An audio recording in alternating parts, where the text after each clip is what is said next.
अस्सलाम वालेकुम। बोल न्यूज़ हेडक्वार्टर्स में आपको कहेंगे खुशामदीद। मैं हूं अरबाब जहांगीर और मैं हूं महाविश निसार। हेडलाइंस आपने मुलाहिजा की। बुलेटिन में आपको बताएं कि अफगान बाशिंदों की वापसी के अमल को सबूताज करने का मुल्क दुश्मन कुव्वतों का घिनौना मंसूबा बेनकाब हो गया है। अफगान कैंपों या अफगानों की नकलो हरकत के दौरान शर अंगेजी का मंसूबा सामने आ गया। मजमूम अनासिर को तस्वीर और वीडियोस बनाने का कहा गया। तस्वीर वीडियोस को पाकिस्तान के खिलाफ प्रोपेगेंडे के लिए इस्तेमाल किया जा सके। औरतों बच्चों को खास तौर पर तस्वीर और वीडियोस में शामिल करने की हिदायत के अलावा सिक्योरिटी एहलकारों को अफगान बाशिंदों के साथ जोर जबरदस्ती करते हुए दिखाने की स्कीम मंसूबे में रखी गई थी। इस मकसद के लिए स्पिन बोल्दक अफगानिस्तान में उनके साथ एक मीटिंग भी की गई। चमन स्पिन बोल्दक में पुरतशद्दुद मुजाहिरों के से इंतशार फैलाने का मंसूबा भी बनाया गया। मज़ीद जानेंगे बोल न्यूज़ के नुमाइंदा खुसूसी सलमान आवान से। सलमान, बताइएगा ये मंसूबा बेनकाब हो चुका है, किसकी जानिब से बनाया गया?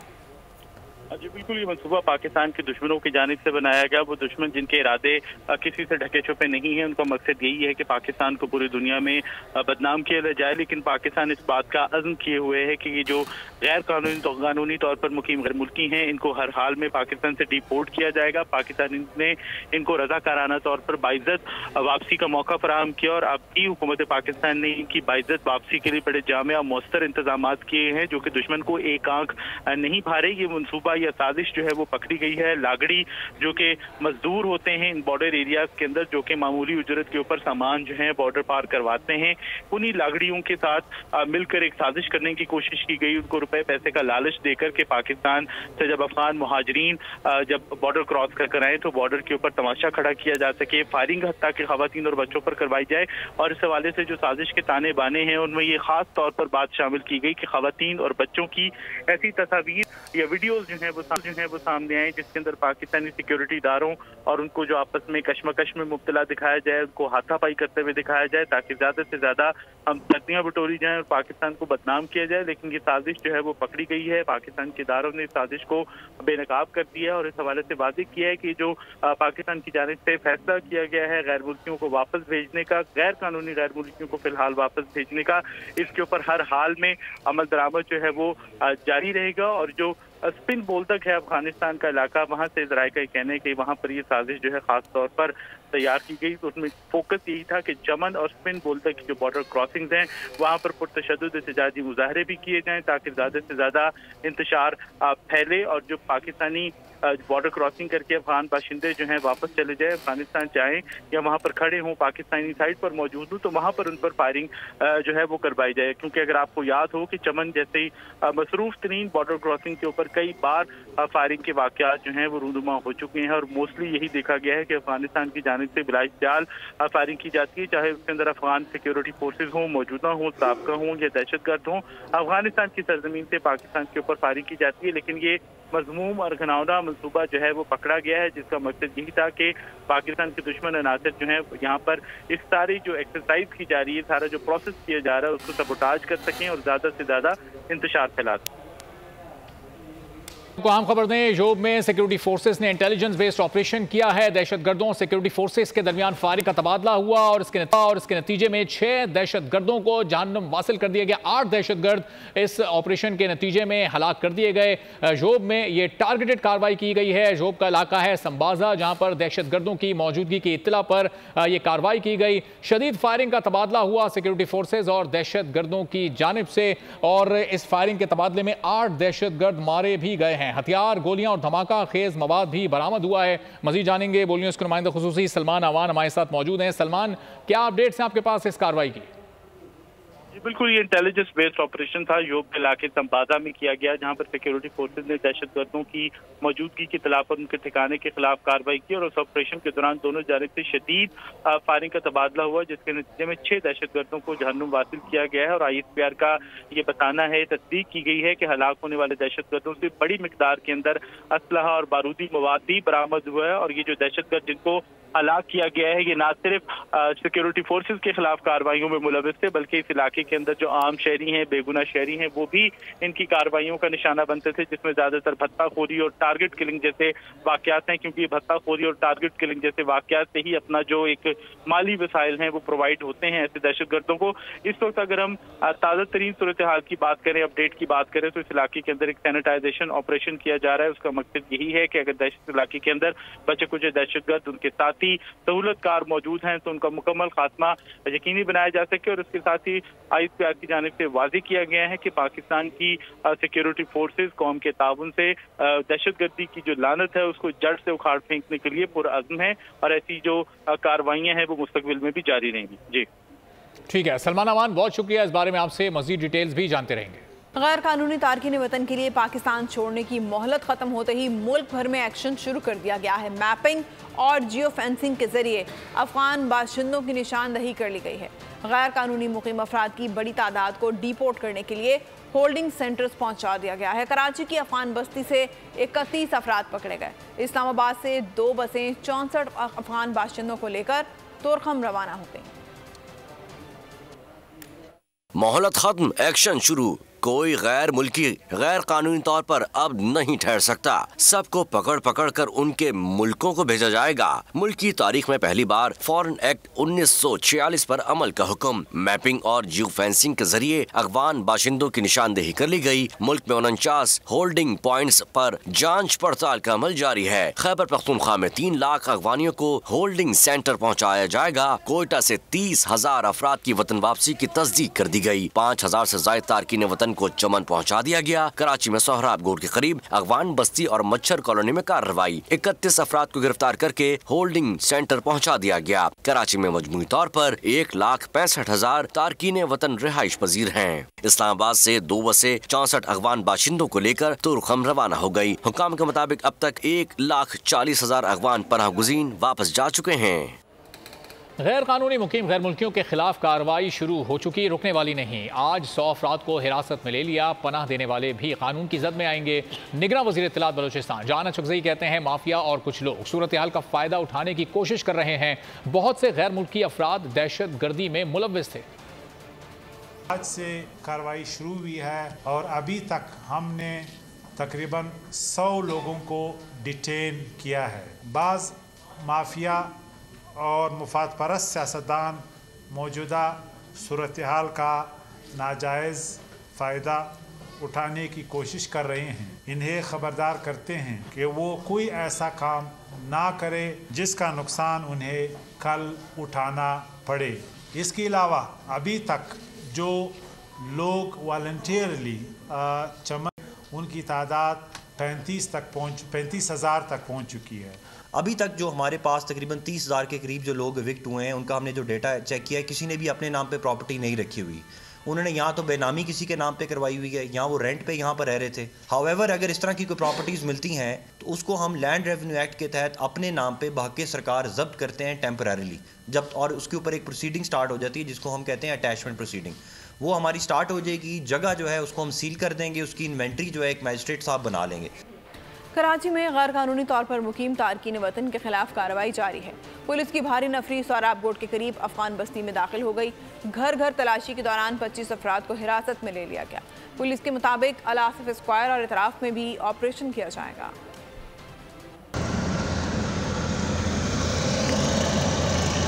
खत्म हुई वतन वापसी की डेडलाइन। गैर कानूनी तारकीन वतन के लिए खिंच गई रेड लाइन। कोई गैर मुल्की बगैर दस्तावेज़ात नहीं रह सकता। हुकूमती हिदायत पर कानून नाफिज करने वाले इदारे मुतहरिक। कराची में पुलिस का सराब गोट और अतराफ में ऑपरेशन। भारी नफरी अफगान बस्ती में दाखिल हो गई।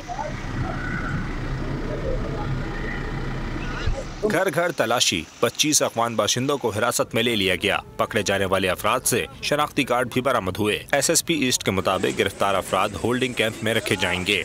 मरहलावार ये ऑपरेशन किया जा रहा है जिसमें गैर कानूनी तारकीन वतन को गैर कानूनी तौर पर जो मुकीम थे उनको डिटेन करके यहाँ से ट्रांजिट सेंटर पे जो है वो मुंतकिल किया जा रहा है और उस ट्रांजिट सेंटर पे उनको रजिस्टर्ड किया जाएगा। रजिस्टर्ड करने के साथ साथ उनकी जो कानूनी तकाज़े हैं उनको मुकम्मल किया जाएगा और फिर उनको वहाँ से फर्दर जो है वो ट्रांसपोर्ट किया जाएगा चमन बॉर्डर तक। पुलिस के मुताबिक कल आसिफ स्क्वायर और अतराफ में भी कार्रवाई होगी। इलाके में बड़े पैमाने पर गैर मुल्कियों की मौजूदगी की इत्तलात हैं। पेशावर समेत खैबर पख्तूनख्वा से गैर कानूनी गैर मुल्कियों की वापसी का अमल जारी है। FIA अफसर इरफान कहते हैं नासिरबाग होल्डिंग सेंटर से 51 तारकीन वतन को तमाम तर जांच पड़ताल के बाद डिपोर्ट किया गया है। मजीद बता रहे हैं पेशावर से बोल न्यूज़ के नुमाइंदे नवाब शेर। जी नवाब, बताइए।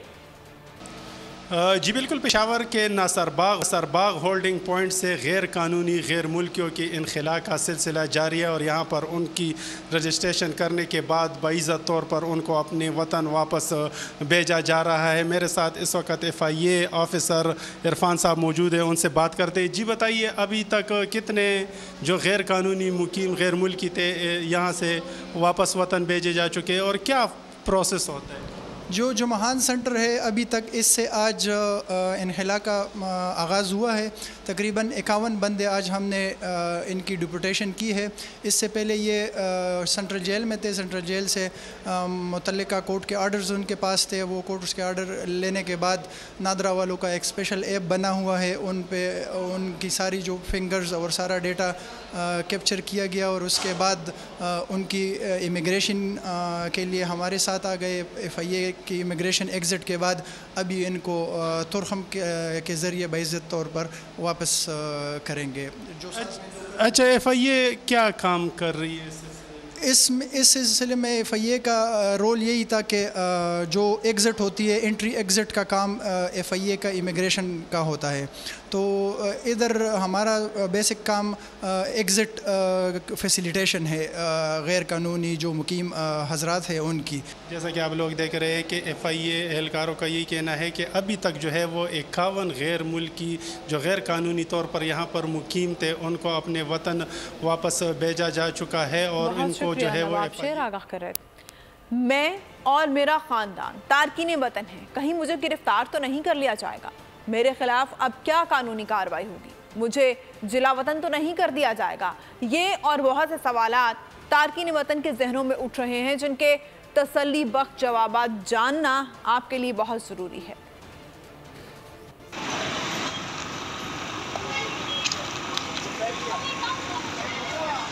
पहला सवाल, मैं POR कार्ड होल्डर हूँ, क्या मुझे जिला वतन कर दिया जाएगा? जवाब, नहीं। अगर आप POR कार्ड होल्डर हैं और आपने अपने कार्ड की तजदीद की है तो आपको मुल्क बदर नहीं किया जाएगा।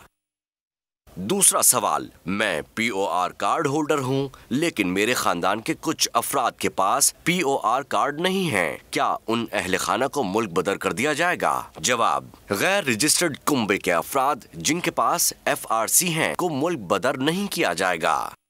तीसरा सवाल, मैं अफगान सिटीजन कार्ड होल्डर हूँ, क्या मुझे जिला वतन कर दिया जाएगा? जवाब, नहीं, आपको मुल्क बदर नहीं किया जाएगा। चौथा सवाल, मैंने वीजे पर पाकिस्तान का सफर किया है और मेरे वीजे की मियाद खत्म हो चुकी। अगर मैं फीस और जुर्माना अदा करता हूँ तो क्या मुझे रहने की इजाजत दी जाएगी? जवाब, अगर आपके पास दुरुस्त वीजा नहीं है या आपको वीजे की तौसी से इनकार कर दिया गया है तो मुल्क में आपका कयाम गैर कानूनी है। ताहम अगर वीजे में तौसी कर दी गई है तो आप वीजे की मियाद तक रह सकते हैं। पांचवा सवाल, मैं रजाकाराना तौर पर अपने आबाई मुल्क जा रहा हूँ, क्या मेरा कारोबार, जायदाद और गाड़ियाँ जब्त कर ली जाएंगी? जवाब, जो कारोबार में मुलव्विस हैं उन्होंने इस तरह की गैर कानूनी सरगर्मी अपने खतरे और कीमत पर की है, उन्हें कानूनी जांच पड़ताल का सामना करना पड़ सकता है। छठा सवाल, मेरे खानदान का एक रुकन है जो पाकिस्तान में ज़ेर इलाज है, क्या उसे मुल्क बदर कर दिया जाएगा? जवाब, ऐसे अहले खाना जो आउटडोर मरीजों के तौर पर ज़ेर इलाज हैं उन्हें जाना पड़ेगा, जबकि वो मरीज जो फिलहाल अस्पतालों में दाखिल हैं उन्हें डिस्चार्ज होने पर वापस भेज दिया जाएगा। पाकिस्तान ने कई दहाइयों तक अफगानों की मेज़बानी की, लेकिन यहाँ कितने अफगान कानूनी और कितने गैर कानूनी तौर पर मुकीम थे, इसकी तफसीलात बता रही हैं साथी एंकर माविश निसार। 1979 में सोवियत यूनियन की अफगानिस्तान में जारहियत और 90 की दहाई में खाना जंगी और 2001 में अमेरिका के कब्जे के नतीजे में लाखों अफगान बाशिंदे पाकिस्तान आए। एक अंदाजे के मुताबिक पाकिस्तान में 40 साल से 40 लाख से जायद अफगान पनाहगुज़ीन मुकीम हैं, जिनमें से 17 लाख गैर रजिस्टर्ड हैं। 22 लाख अफगान मुहाजिरीन के पास आर्जी रिहाइश के कुछ दस्तावेजात हैं, जिनमें से 14 लाख पनागज़ीरों की रजिस्ट्रेशन रवा बरस 30 जून को खत्म हो चुकी है। वज़ारत दाखिला के मुताबिक गुज़िश्ता एक माह पाकिस्तान से 1,40,322 गैर कानूनी मुकीम अफगान बाशिंदे वापस। और अभी आपको खबर दें कराची से, जहां लुटेरे आजाद, पुलिस गायब, फेडरल बी एरिया में दिन दहाड़े दूध की दुकान लूट ली गई। ब्लॉक 16 सगीर सेंटर के करीब दुकान लूटी गई। बोल न्यूज को मौसूल होने वाली सीसीटीवी फुटेज में देखा जा सकता है कि 2 मोटरसाइकिल सवार मुल्जिमान ने लूटमार की। एक मुसल्ला मुल्जिम दुकान के बाहर पहरा देता रहा। किस तरह से कार्रवाई की गई, इसकी तफसील जानेंगे बोल न्यूज के नुमाइंदे सालिक शाह से। सालिक, बताइएगा पुलिस का क्या बयान सामने आया, सीसीटीवी फुटेज सामने, क्या कार्रवाई हुई अब तक? जी बिल्कुल, ये आज दोपहर में 1:15 बजे करीब ये वारदात हुई है फेडरल बी एरिया के इलाके ब्लॉक 16 में, जहां पर 2 मुसल्लम मुल्जिमान ने दूध की दुकान को लूटा है। इस तरह से पुलिस काम का ये कह रहे हैं, उन्होंने इब्तिदाई तौर पर सीसीटीवी फुटेज भी हासिल कर ली है, दरखास्त भी वसूल कर ली है। दुकान के मालिक का ये कह रहे हैं करीबन 60 से 70 हज़ार रुपए करीब जो नकद मुल्जिमान ने लूटी है। एक मुल्जिम जो है दुकान से उसने जाके काउंटर पर जो जाके धावा बोला है और वहां से सारी रकम निकाल उसे थैली में डाली। जब इस दौरान एक मुसल्लम मुल्जिम को देखा जा सकता है सीसीटीवी फुटेज में को सारे आम असलहा लेकर रोड पर पहरा देता है और आसपास वहां के लोग आते हुए जाते हुए देख सकता है, लेकिन मुल्जिम बेखौफी से वहां से वारदात करने में वहां से फरार हो गए। पुलिस का दावा कर रहे हैं कि वो मुल्जिमान को गिरफ्तार कर लेंगे, लेकिन शहर में आए रोज घटती हुई वारदातों के बावजूद पुलिस सिर्फ दावे कर रही है कि शहरी लूट रहे हैं और मुल्जिमान आजाद वारदातें कर रहे हैं। जी ठीक है, बहुत शुक्रिया सालिक शाह अपडेट करने के लिए। खेल के मैदान से आपको बताएं, जनूबी अफ्रीका के 358 रन के अदब के ताकुब में न्यूजीलैंड की बैटिंग जारी है। इससे पहले प्रोटीज बल्लेबाजों ने मुखालिफ टीम की जमकर धुलाई की। भारतीय शहर पूना में खेले जाने वाले मुकाबले में जनूबी अफ्रीका ने बैटिंग करते हुए 4 विकेटों पर 357 रन बनाए। 137 रन बनाकर डॉसन नुमाया रहे। डिकॉक ने 114 रन की इनिंग्स खेली। डेविड मिलर ने 30 बॉल्स पर 53 रन स्कोर किए। मैच में कीवीज की शिकस्त पाकिस्तानी टीम की सेमीफाइनल तक रसाई के इम्कानात बढ़ा देगी। क्विंटन डिकॉक और वैंडर ड्यूसन ने कीवी बॉलर्स की जमकर क्लास ली। दोनों ने दूसरी विकेट पर 200 रन जोड़कर टीम की पोजीशन को मुस्तहकम किया। क्विंटन डिकॉक ने जारी इवेंट में अपनी 4थी सेंचुरी स्कोर की। ड्यूसन ने भी सैकड़ा जड़ा। पाकिस्तान क्रिकेट टीम कोलकाता से चार्टर्ड फ्लाइट के जरिए बंगलोर पहुंच गई। ग्रीन शर्ट्स आज आराम करेंगे। मुमकिन तौर पर कल टीम प्रैक्टिस करेगी, जिसमें स्क्वाड में शामिल तमाम खिलाड़ी शिरकत करेंगे। बाबर एंड कंपनी इवेंट के अपने अहम मैच में न्यूजीलैंड से हफ्ते को टकराएगी। आईसीसी ने ताज़ा वनडे रैंकिंग जारी कर दी है। 10वीं पोजीशन से लंबी छलांग लगाते हुए शाहीन आफरीदी ने पहली बार बॉलर्स फहरिस्त में टॉप पोजीशन हासिल कर ली है। बाबर आजम ने खेल की इस तर्ज के बैटर्स कैटेगरी में अपना राज बरकरार रखा। वनडे क्रिकेट की तारीख में पहला मौका है जब बैटर और बॉलर्स कैटेगरी में पाकिस्तानी क्रिकेटर्स की टॉप पोजीशन है। ऑलराउंडर्स कैटेगरी में शकीबुल हसन पहले नंबर पर है। के 7 मैचेस में शाहीन आफरीदी के 16 शिकार। खेल के इस तर्ज में तेज तरीन 100 विकेटें मुकम्मल करने वाले पाकिस्तानी बॉलर भी बन गए। ऑल टाइम तीसरी पोजीशन पर भी अपना तसल्लुत कायम किया। स्टार फास्ट बॉलर ने एक और ताज सर पर सजा लिया। वनडे क्रिकेट की बॉलर्स दर्जाबंदी में पहली बार टॉप पोजीशन पर आ गए। ऑस्ट्रेलिया के हैजलवुड दूसरे और भारत के मोहम्मद सिराज तीसरे नंबर पर हैं। दूसरी जानिब बाबर आजम ने बल्लेबाजों में अपना पहला नंबर बरकरार रखा। भारत के शुभमन गिल दूसरे और जनूबी अफ्रीका के क्विंटन डिकॉक तीसरे नंबर पर हैं। ऑलराउंडर्स कैटेगरी में शकीबुल हसन की टॉप पोजीशन बरकरार है। आगे बढ़ते हैं, आपको बताएं कि सुप्रीम कोर्ट ने वजारत दिफा और आईपी की फैसलाबाद धरना केस नजरसानी की दरख्वास्तें वापस लेने की बुनियाद पर खारिज कर दी। आज की समाअत का हुक्मनामा भी जारी कर दिया गया। अदालत ने कहा हुकूमत ने सुप्रीम कोर्ट के फैसले को संजीदा नहीं लिया। फैसलाबाद धरना नजरसानी केस में हुकूमत की फैक्ट फाइंडिंग कमेटी को गैर कानूनी करार देकर मुस्तरद कर दिया। सुप्रीम कोर्ट में फैजाबाद धरना नजरसानी केस की अहम समाअत। हम जानना चाहते हैं धरने का असल मास्टरमाइंड कौन था। चीफ जस्टिस के अहम रिमार्क्स। सुप्रीम कोर्ट ने वजारत दिफा और आईबी की फैजाबाद धरना केस नजरसानी की दरखास्तें वापस लेने की बुनियाद पर खारिज कर दी। अदालत ने हुक्म को मामले की तहकीक के लिए नया इंक्वायरी कमीशन तश्कील देने की हिदायत कर दी। दौरान समाअत अटॉर्नी जनरल ने कहा कि वजारत दिफा की नजरसानी दरखास्त वापस लेना चाहते हैं। चीफ जस्टिस ने कहा फैसले के खिलाफ पहले 9 नजरसानी दरखास्तें आई, फिर सबने अचानक दरखास्तें वापस ले ली। क्या नजरसानी दायर करके वापस लेना कोई मजाक है? चीफ जस्टिस ने कहा चेयरमैन पैमरा सलीम बेग साहब बताएं किसने कहा दरखास्त दायर करने का? आप हमें नहीं बताते तो फिर आप भी इंक्वायरी कमीशन में जाएंगे। जस्टिस अथर मिनल्ला ने कहा ओहदे से फारिग होकर सब कहते हैं मजबूर थे। चीफ जस्टिस ने कहा आप हिम्मत पकड़ें, बता दें नजरसानी में जाने का किसने कहा था? पैमरा में मंजूरी हुई तो वो कहाँ है? चेयरमैन पैमरा सलीम बेग ने कहा मंजूरी तहरीर तकरीरी नहीं जुबानी थी। चीफ जस्टिस ने कहा जुबानी फैसला कैसे हो सकता है। चेयरमैन पैमरा सलीम बेग ने कहा हमसे गलती हुई जो नजर सानी दरखास्त दायर की। चीफ जस्टिस ने रिमार्क्स दिए आज हम आपको कानून पढ़ाएंगे। निगरान हुकूमत गुज़िश्ता हुकूमत का कोई काम रिवर्स नहीं कर सकती। आगे फिर पीपल्स पार्टी की हुकूमत आनी है। लोगों का सोचें, हमारे लिए मुश्किलें क्यों पैदा करके जा रहे हैं। साबिक वज़ीर आला सिंध मुराद अली शाह की न्यूज़ कॉन्फ्रेंस। कहा सैलाब के बाद तामीर नौ कर रहे थे, चाहते थे सारा काम करके जाएं। केयर टेकर गवर्नमेंट वो भी कोई काम नहीं कर सकती, रिवर्स नहीं कर सकती कोई डिसीजन जो पिछली गवर्नमेंट करके गई। अगली हुकूमत पीपल्स पार्टी की आनी है। मैं सिर्फ कह रहा हूँ कि लोगों का सोचें आप हमारे लिए मुश्किलें क्यों पैदा करके जा रहे हैं। इसीलिए हम शोर मचा रहे हैं। अभी हम चाह रहे थे और मैंने हमेशा ये कहा था कि हम वो सारा काम करके जा रहे हैं। हमें पता है केयर टेकर गवर्नमेंट कोई नया काम नहीं कर सकती, इसके लिए हम सब काम करके जाएं। फेडरल गवर्नमेंट ने जो 1 रुपया 52 अरब रुपए में से रिलीज नहीं हुआ आज तक, ये सिर्फ डे टू डे वर्क यानी उन चीज़ों को इम्प्लीमेंट करें। लेकिन अफसोस की बात ये कि कहाँ वो एक गैप आ गया। कुछ केयर टेकर लोग समझते हैं कि उनका सिर्फ काम रह गया है कि तख्तियाँ खोलें, मतलब नई स्कीम दे नहीं सकते लेकिन पुरानी स्कीम इनॉग्रेट कर सकते। बहुत अच्छी बात है यार, करें, खुश हों। नवाज शरीफ की मीनारे पाकिस्तान की तकरीर ही इंतखाबी बयानिया होगी। मुस्लिम लीग नून ने हिकमत अमली तय कर ली। इलेक्शन में माजी की कारकर्दगी की बुनियाद पर वोट मांगे जाएंगे।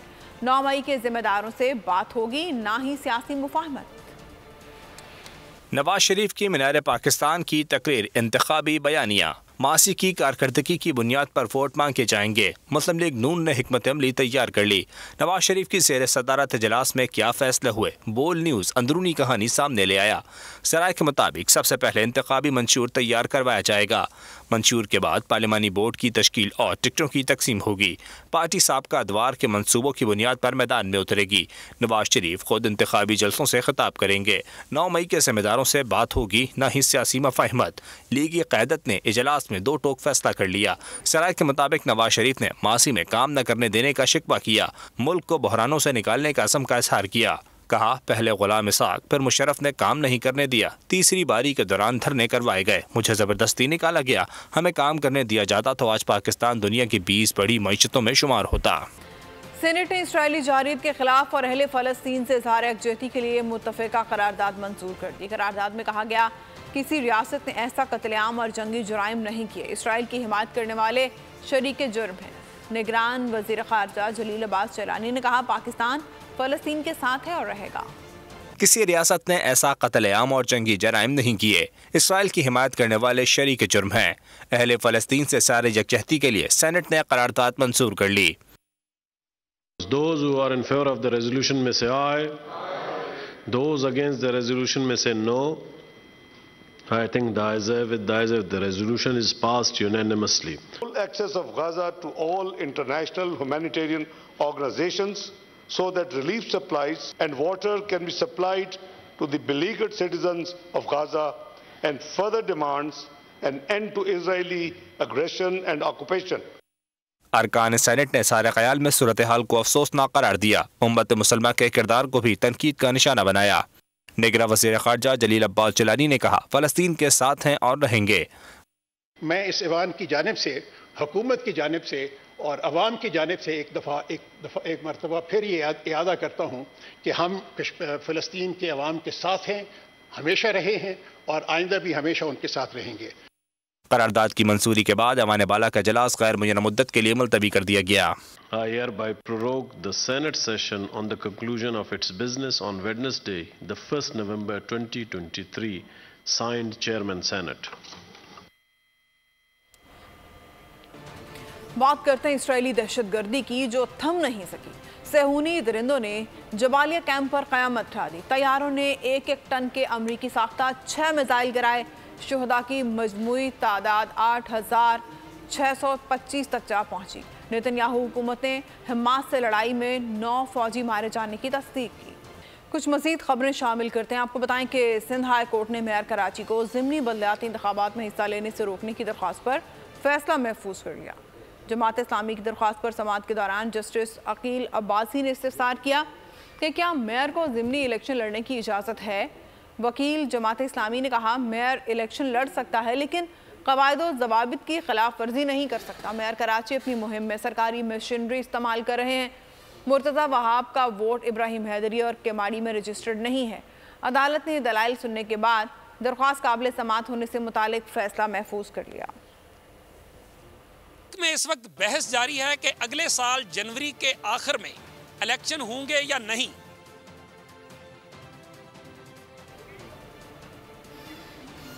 इलेक्शन कमीशन ऑफ पाकिस्तान और वफाकी हुकूमत मुसलसल कह रहे हैं कि इलेक्शन जनवरी के आखिरी हफ्ते में होंगे, मगर मुतादिद सियासी जमातों और अवाम का एक बड़ा तबका इस दावे पर यकीन करने को तैयार नहीं है। अरकान सेनेट क्या समझते हैं? डेप्टी ब्यूरो चीफ बोल न्यूज़ इस्लामाबाद अली शेर ने पार्लियामेंट हाउस के बाहर उनसे बात की, आइए देखते हैं। इस वक्त बहस जारी है कि अगले साल जनवरी के आखिर में इलेक्शन होंगे या नहीं। अरकान सेनेट इस पर क्या कहते हैं, आइए उन्हीं से जानते हैं। अच्छी सोच ही रखें, जब सब लोग कह रहे हैं तो इंशाल्लाह होंगे। हम लोग तो इसी तरह से सोच रहे हैं, तैयारी कर रहे हैं, सब लोग है ना। हम लोग अपना काम करें, तैयारी करते रहें और अल्लाह में होप रखें कि इंशाल्लाह ताला जो है वो इलेक्शन होगी, जमहूरियत आएगी। मुझे नहीं लगता है, जब तक ये लोग चाहते हैं कि पीटीआई को किसी तरीके से ख़त्म कर लेंगे उसके बाद ये लोग इलेक्शन का सोच, लेकिन पीटीआई ये इनकी भूल है। पीटीआई और भी मजबूत हो गया है जी। हमारे जो लोग हैं बहुत सारी चीज़ें वो जब तक होती नहीं उससे पहले मानने को तैयार नहीं होते। मियां नवाज शरीफ साहब उनके आने से पहले ऐलान हुआ तो अक्सर लोग कहते थे वो नहीं आएंगे। मियां साहब आ गए तो अब सब ने मान लिया और मेरा ख्याल है इंशाल्लाह इलेक्शन होंगे, जनवरी या फरवरी में ज़रूर होंगे। मैं तो समझती हूँ कि होना चाहिए, क्योंकि इलेक्शन से फिर जो मुल्क के मसले मसाइल हैं वो हल हो जाएंगे। जो लोग कह रहे हैं, लोग का अपना वो होगा, पॉइंट ऑफ व्यू होगा। मेरा पॉइंट ऑफ व्यू अलग है। मैं चाहती हूँ हम लोग तो सिर्फ दुआ ही कर सकते हैं कि अल्लाह करे इलेक्शन हो जाए। यार मैं भी नहीं मानता हूँ, मुझे भी पता नहीं कि होंगे कि नहीं होंगे। इस मुल्क का कोई पता नहीं चलता है, सब झूठ बोलते हैं। अरकान सेनेट की अक्सरियत को जनवरी के आखिरी हफ्ते में इंतखाबात का यकीन तो नहीं, ताहम वो ख्वाहिश करते हैं कि इंतखाबात जनवरी के आखिरी हफ्ते में हो जाने चाहिए। कैमरामैन हारून खुर्शीद के साथ अली शेर, बोल न्यूज़ इस्लामाबाद। जिला कुरम में जारी कबायली तसादुम में मजीद 6 अफराद जाम भाग हो गए। जाम भाग अफराद की तादाद 55 हो गई है। खैबर पख्तूनख्वा हुकूमत ने कुरम में कशीदगी के खात्मे के लिए इक़दाम शुरू कर दिया। राजी तनाज़े निपटाने के लिए खुसूसी लैंड कमीशन का काम मुकम्मल होने को है। जिला कुरम में जारी कबायली तसादुम में मुतादिद घरानों के चिराग बुझ गए। झड़पों में 105 अफराद जख्मी भी हो चुके हैं। झड़पों में कबाइल एक दूसरे के खिलाफ भारी और खुदकार हथियार इस्तेमाल कर रहे हैं। इलाके में आमदोरफ्त के रास्ते, तालीमी इदारे, इंटरनेट और मोबाइल फ़ोन सर्विस बंद है। खैबर पख्तूनख्वा हुकूमत ने कुरम में कशीदगी के खात्मे के लिए इकदाम शुरू कर दिए। अराजी तनाज़ा निपटाने के लिए खुसूसी लैंड कमीशन का काम मुकम्मल होने को है। दोनों अतराफ के कबायली अमायदीन बशमूल कोहाट जिरगा ने भी अमन अमान के सिलसिले में अहम किरदार अदा किया है। खैबर पख्तूनख्वा हुकूमत ने अवाम से अपील की है कि बाज़ अनासिर के मनफी प्रोपेगेंडे पे कान न धरें। 9 मई के मुल्ज़िमान को फौजी अदालतों से सजाएं मिलनी चाहिए। अवाम ने मुतालबा कर दिया, कहा पाकिस्तान के असासों पर हमला मुल्क दुश्मनी है। फौजी अदालतें इंसाफ के तमाम तकाज़ों को पूरा करती हैं। सुप्रीम कोर्ट इंसाफ को यकीनी बनाने के लिए फैसले पर नजरसानी करे। के जो फैसले हैं मिलिट्री अदालतों में होने चाहिए। जो लोग 9 मई में मुलविस थे उसको आर्मी के तहत डील कर देना चाहिए। ऐसी सूरत में मेरे ख्याल में इस हद तक तो जो दहशतगर्दी हो रही है उनके हवाले से तो 100% मिलिट्री कोर्ट्स होने चाहिए। मुल्क दुश्मन अनासिर की जो बड़े बड़े केसेस है वो फौजी अदालतों में होना चाहिए। फौजी अदालतों पे सबका इत्मीनान है और सबका भरोसा है। 9 मई के वाक़यात के जो केस है वो मिलिट्री कोर्ट में जाने चाहिए। जो शख्स भी पाकिस्तान के असासों को या इदारों को छेड़ेगा या उनसे मजाक करेगा या उनको गाली देगा या उनकी बेरुमती करेगा, उसको सज़ा उसके कानून के मुताबिक मिलनी चाहिए। मिलिट्री फोर्स फैसला होना चाहिए बस। इस तरह की जो भी कोई असासे उनको अगर कोई बंदा हिट करता है तो वो पाकिस्तान की सलामती के खिलाफ समझा जाएगा और उनका हल यही है कि उनको मिलिट्री कोर्ट्स में ट्रायल किया जाए। 9 मई में जो भी मुलविस हो, सियासी हो गैर सियासी हो, जो भी इसमें मुलविस उसको सजा देनी चाहिए। 9 मई के वाक़यात हैं उसके जितने भी जिम्मेदार हैं उसको सख्त से सख्त सजा दी जाए और मिलिट्री कोर्ट में होने चाहिए। आईजी इस्लामाबाद ने सिक्योरिटी के पेश नज़र रेड जोन में मोटरसाइकिलों का दाखिला बंद कर दिया है। बरी इमाम की रिहायशी और सरकारी मुलाजिम अपनी शनाख्त सर्विस के जरिए रेड जोन में दाखिल हो सकेंगे। इस बारे में जानते हैं बोल न्यूज़ के नुमाइंदे एहतशाम अब्बासी से। एहतशाम, आगाह कीजिएगा। बिल्कुल इस वक्त मैं रेड जोन में मौजूद हूँ और सिक्योरिटी के पेश नज़र एक बड़ा फैसला आईजी इस्लामाबाद ने किया है। वो कि ये सिक्योरिटी की नज़र से तो बड़ा फैसला है, लेकिन अवाम की नज़र में ये इंतहाई ऐसा फैसला है। आप देख सकते हैं कि मेरे अकब में आपको फुटेज में भी नजर आएगा बेशुमार बाइक्स खड़ी हैं। ये बाइक्स जो है अब बाइक्स की रेड जोन में एंट्री जो है वो बंद कर दी गई है। रेड जोन में एंट्री के लिए नादरा का गेट दिया गया है, लेकिन उस गेट से भी सिर्फ जो बरी इमाम के रिहायशी हैं, अब बरी इमाम जो जाएंगे वो कार्ड अपना दिखाएंगे, चेक करवाएंगे। उसके अलावा जो सरकारी मुलाजमीन है वो अपना कार्ड चेक करके पूरी जो अपनी सिक्योरिटी क्लियरेंस करवाने के बाद बाइक लेके दाखिल हो सके। लेकिन इसके साथ साथ अगर बताया जाए पुलिस के मुताबिक उनका ये कहना है कि बाइक से एक तो रेड जोन में बड़ा रश बन गया, उसके बाद बाइक से जो है रेड जोन में वन व्हीलिंग की जाती है। इसके साथ साथ सिक्योरिटी के बड़े इशूज है। बाइकिया सर्विस जो है वो बहुत ज्यादा इस्तेमाल होना शुरू हो गई थी। अब तक जो है नजर ऐसा आ रहा है कि अवाम इस फैसले से बिल्कुल खुश नहीं है। मेरे जो है अकब में जो अलकार आपको नजर आ रहे हैं, यहाँ पर किसी भी बाइक को हम यहाँ पर खड़े हैं वो गुजरने नहीं दे रहे। अगर कोई जो है यहाँ का, बहुत शुक्रिया तशाम आगाह कर रहे थे। लाहौर हाई कोर्ट ने शहर में स्मोग इमरजेंसी नाफिज करने का हुक्म दे दिया है। काला धुआं छोड़ने वाली सनतों को सील करने की हिदायत कर दी गई है। रिमार्क्स दिए कि स्मोग हम सबके बच्चों के लिए मसला है। लाहौर हाई कोर्ट का स्मोक के तदारुक के लिए बड़ा इक़दाम। शहर में स्मोक इमरजेंसी नाफिज करने का हुक्म दे दिया। स्मोक का बाइस बनने वाली सनतों को सील करने के अहकाम जारी किए। मुलाजमीन को साइकिल पर दफातर बुलाने की हिदायत कर दी। अदालत ने रिमार्क्स दिए कि फैक्ट्रियों को सील करके डी सील न किया जाए। तलबा को कारखानों को इत्तला देने से मुतालिक आगाही फराहम की जाए। जस्टिस शाहिद करीम ने कमिश्नर लाहौर पर बरहमी का इजहार करते हुए कहा कि लाहौर का क्या हाल कर दिया, इस पर शर्मिंदगी होनी चाहिए। आप शहर के मालिक हो, आप कुछ कर सकते हो। ये हमारे बच्चों के मुस्तकबिल का मामला है। पहले स्मोक नवंबर के आखिर और दिसंबर में आती थी, अब अक्टूबर में शुरू हो चुकी है। माहिरीन के मुताबिक स्मोक की वजह भट्टों की चिमनियों से निकलने वाला धुआं, धान की फसल जलाने से पैदा होने वाली आलूदगी। कायद-ए-आज़म यूनिवर्सिटी इस्लामाबाद के school of politics and IR में फाइनेंशियल एक्शन टास्क फोर्स के हवाले से कॉन्फ्रेंस हुई। कॉन्फ्रेंस में फ़ारफ और जनूबी एशिया के खिते पर उसके असरात और ख़ास तौर पर खिते में हिंदुस्तान के मनफी किरदार का जायजा लिया गया। मुकर्रीन का कहना था फ़ारफ भारत को ग्रे लिस्ट में डाले।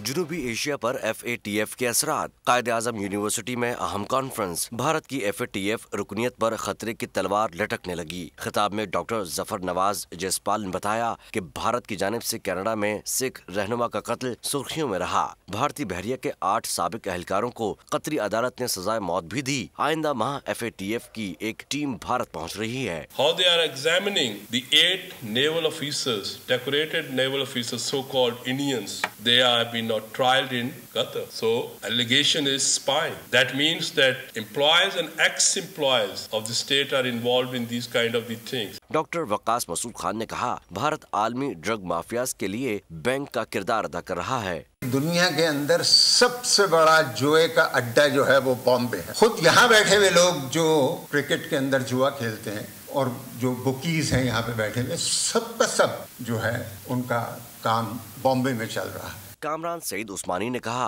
आलमी गैर कानूनी असलहे के सौदागर अपना ब्लैक मनी वाइट करने के लिए भारतीय फिल्म इंडस्ट्री को इस्तेमाल करते हैं। ये जितनी भी ऑर्गेनाइजेशंस हैं, ये यूरोप के अंदर illegal weapon trade, drug trade, उसके अलावा टेररिज्म में इन्वॉल्व होते हैं। वहाँ से पैसा जो है वो इंडिया में लाया जाता है। इंटरनेशनल डॉन कोई बैठा हुआ है, वो बॉलीवुड में पैसा लगाता है, मूवी प्रोड्यूस करता है, मूवी हिट बनवाता है, अपने मुल्कों में लगवाते हैं, पैसा कैश फ्लो जो है वो बाहर निकाल लेते हैं। डॉक्टर राजा काशिफ जंजुआ ने कहा, अफगानिस्तान से पाकिस्तान में दहशतगर्दी को फंड करने में भारतीय ड्रग्स माफिया को इस्तेमाल किया जाता है। फेटफ अब नवंबर आ गया है, फेटफ आ रहा है। वो जब जहाँ वो जाते हैं वो बेसिकली चीजें तो ये देख रहे हैं ना कि आपके मनी लॉन्ड्रिंग हो रही है, इश्यूज कैसे क्रिएट हो रहे हैं, लेकिन इसके बावजूद आप सारी चीजें देखें कि उनके मीडिया ने फोकस किया हुआ है हमास इजराइल, इसके अलावा वो कोई बात करने को तैयार नहीं है। मुकर्रीन ने कहा कि फाइनेंशियल एक्शन टास्क फोर्स को चाहिए कि भारत को फौरी तौर पर ग्रे लिस्ट में डाले। 1 नवंबर 1947 को गिलगित बल्तिस्तान के अवाम ने अपने जोरे बाजू पर डोगरों से आज़ादी हासिल करके गैर मशरूत तौर पर पाकिस्तान से इल्हाक किया था। गिलगित बल्तिस्तान के अवाम हर साल 1 नवंबर को जश्न आज़ादी मनाते हैं। इस सिलसिले में गिलगित बल्तिस्तान में कई तकारीब हुई, जिसमें सिविल और फौजी हुकाम ने शिरकत की।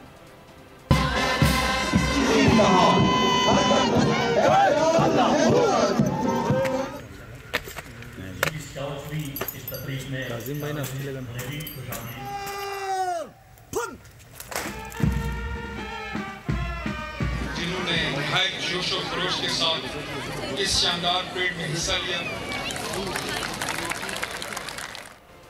नेशनल शूटिंग चैंपियनशिप 2023 के मुकाबले जारी हैं। जहलम और पबी फायरिंग रेंजेस पर 100 से ज़्यादा शूटर्स अपनी सलाहियतों के जौहर दिखा रहे हैं।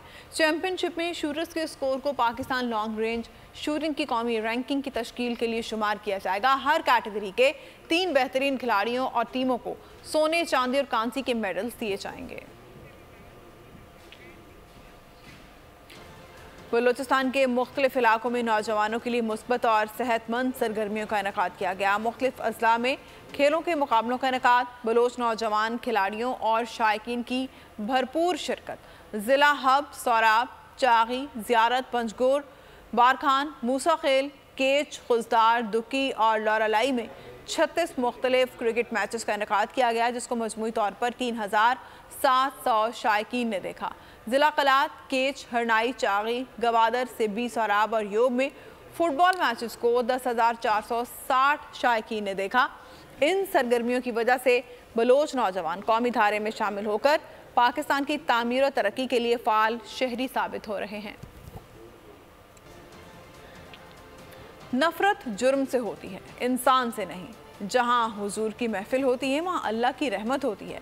कराची लांढी जेल में महफिल मिलाद का एहतमाम किया गया। रिपोर्ट कर रहे हैं राजा इमरान। नफरत जुर्म से होती है, इंसान से नहीं। लांढी जेल के कैदियों के लिए सालाना महफिल मिलाद। उलमाए कराम ने नबी पाक सल्लल्लाहु अलैहि वसल्लम की शान और अजमत बयान की। सुप्रिंटेंडेंट लांढी जेल कहते हैं, नफरत काबिले जुर्म है, इंसान नहीं। कैदियों का कहना था कि इस किस्म की महाफिल का इनकाद होते रहना चाहिए। ऐसी महाफिल में शिरकत करने से इन्हें अपने किए गए गुनाहों का कफारा अदा करने और तौबा का मौका मिलता है। भारत को एक बार फिर आलमी सतह पर जिल्लत और रुसवाई का सामना करना पड़ा। मुल्की मीडिया के मुताबिक BCCI ने फ़ज़ाई आलूदगी के पेश नज़र मुंबई और दिल्ली में होने वाले मैचेस में आतिशबाजी पर पाबंदी लगा दी। इंडियन बोर्ड के अलामी के मुताबिक दोनों शहरों में माहौल को लाहिक शदीद खतरात की वजह से फैसला करना पड़ा। भारतीय साहिली शहर मुंबई में जुमेरात को इंडिया और श्रीलंका का मैच शेड्यूल है। पेंटिंग ऐसी कि असल का गुमान हो। सियालकोट के अहमद रजा के हैरत अंगेज फन पारों की दुनिया भर में धूम है। 3D आर्टिस्ट बने दुनिया बोल के मेहमान। कहा कि फन के जरिए मुल्क का मुस्बत चेहरा उजागर करता रहूँगा। पहले तो ये था कि मैं कहीं इंस्टीट्यूट में जाता था तो वहाँ पे मुझे मतलब मेरे पास फीस नहीं थी होती पढ़ने के लिए, या किसी कई दफ़ा ऐसा हुआ कि मुझे वापस भेज दिया गया। लेकिन ये करने के बाद मुझे जब डॉक्टर आमिर लियाकत हुसैन उन्होंने बुलाया और उन्होंने बहुत अप्रिशिएट किया, फिर मुझे समझ आई कि यार कुछ ना कुछ इसमें है। तो उसके बाद तो अल्हम्दुलिल्लाह जो है वो मैंने कहा नहीं, अब इस काम को जो है मैंने मज़ीद करना है। अब उन्होंने जिस तरीके से मुझे वहाँ पे मोटिवेट किया और उसमें आगे बढ़ने के लिए जो मतलब मुझे दाद दी, उससे मुझे जाहिर सी बात है फ़ायदा हुआ। तो मैंने कहा ज़रूर करना चाहिए और लोगों ने अल्हम्दुलिल्लाह अप्रिशिएट किया, बहुत अप्रिशिएट। मैं इसके साथ डिजिटल आर्ट और इन चीज़ों में भी डिज़ाइनिंग और काफ़ी सारे काम जो इस तरह के काम हैं वो करता हूँ। और दूसरा ये कि आर्ट के अंदर भी अल्हम्दुलिल्लाह अल्लाह का शुक्र है कि अल्हम्दुलिल्लाह जो अल्लाह ताला अता कर देता है, प्रोजेक्ट्स होते हैं वो करते हैं अल्हम्दुलिल्लाह डिफरेंट सिटीज़ में जाके। सियालकोट में तो अल्हम्दुलिल्लाह कभी आप चक्कर लगाएं तो इंशाल्लाह वेलकम करेंगे, आप देखेंगे काफ़ी सारे और दूसरे सिटीज़ में भी हैं, कराची में भी हैं, इस्लामाबाद और लाहौर में भी काफ़ी हैं और दूसरे भी शहरों के अंदर हैं। सही सब्सक्राइब करें और बेल दबाएं ताकि कोई खबर रह न जाए।